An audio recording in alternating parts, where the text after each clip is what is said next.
That's really not very bullish, even if the number, if the top number of unit sales was bullish. Where in the world do you think they're coming up with all these negative considerations on price, on margin, on net operating margin, et cetera?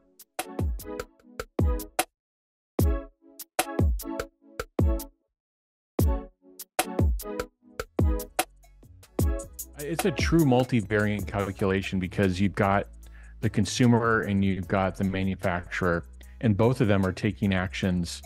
And then you've got the Fed in the middle with the Fed funds rate. So in terms of the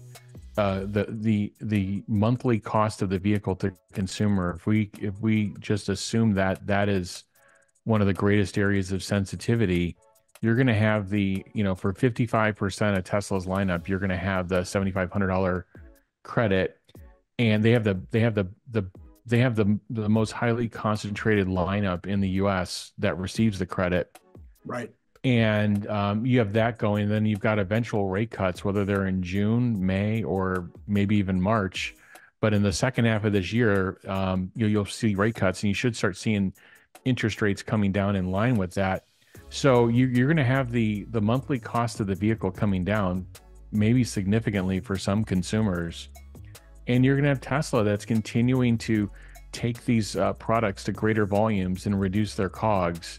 So will they have to reduce MSRPs? I do think they're going to have to get the portfolio right on the Model 3, because right now a Model 3 Performance costs less. I mean, so they're going to have to do some things on the Model 3, but I mean, are they going to do wholesale changes on the Model Y? I don't know. I mean, history would say that they would, but history has also said that, after they did the January and April global price cuts, which were very deep last year, they really slowed down to a crawl, and there were just very small price moves and then many price increases feathered in along the way.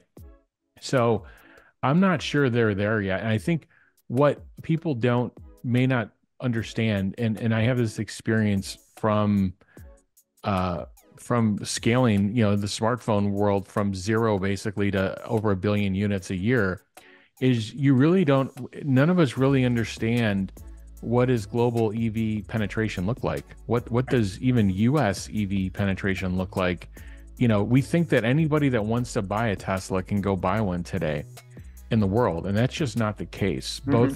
Both from a price perspective, but also just physical availability perspective in their country or region. So I think Tesla's going to focus on expanding distribution of the hardware and expanding distribution of the software, if it's FSD. And I think those two things working together are going to help drive the top line as well as really drive the bottom line, if they can get more of their sales being on this very high gross margin software side of it. And so I'm a little bit more bullish on gross margins. On operating margins, I do see them investing heavily. They've turned the spigot back on for building the factories and for hiring people. Yeah. And if you look at the kind of people they're hiring, it's very expansionary in nature. So I know we left the last earnings call with gloomy Elon, but if you look at their actions in the last 90 days, those are not gloomy actions. Restarting the factories in terms of construction, the hiring and the type of hiring they're doing.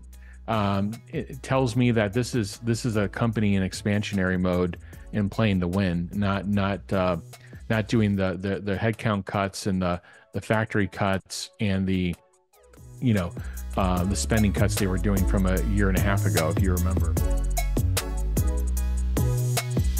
If you happen to be a big fan of the Cybertruck, you might also be interested in this super fun Cybertruck refrigerator magnet and bottle opener.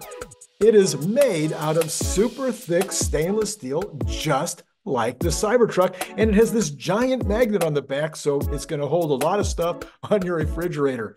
It's an amazing gift, and it comes in that great gift box that you saw before that uses a magnet opener, just almost like an Apple box, like when you get Apple products.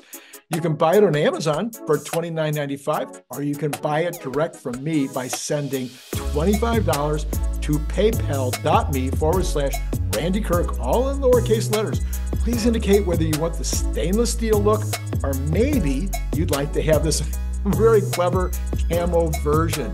And then if you're not in the US, please add $20 for freight. If you'd like more than one, please check the information below to get pricing, as well as all that information I just told you will be repeated in the information below. So once again, think about joining the channel, getting the up-to-date Tesla news every single day. I think you'll be glad you did.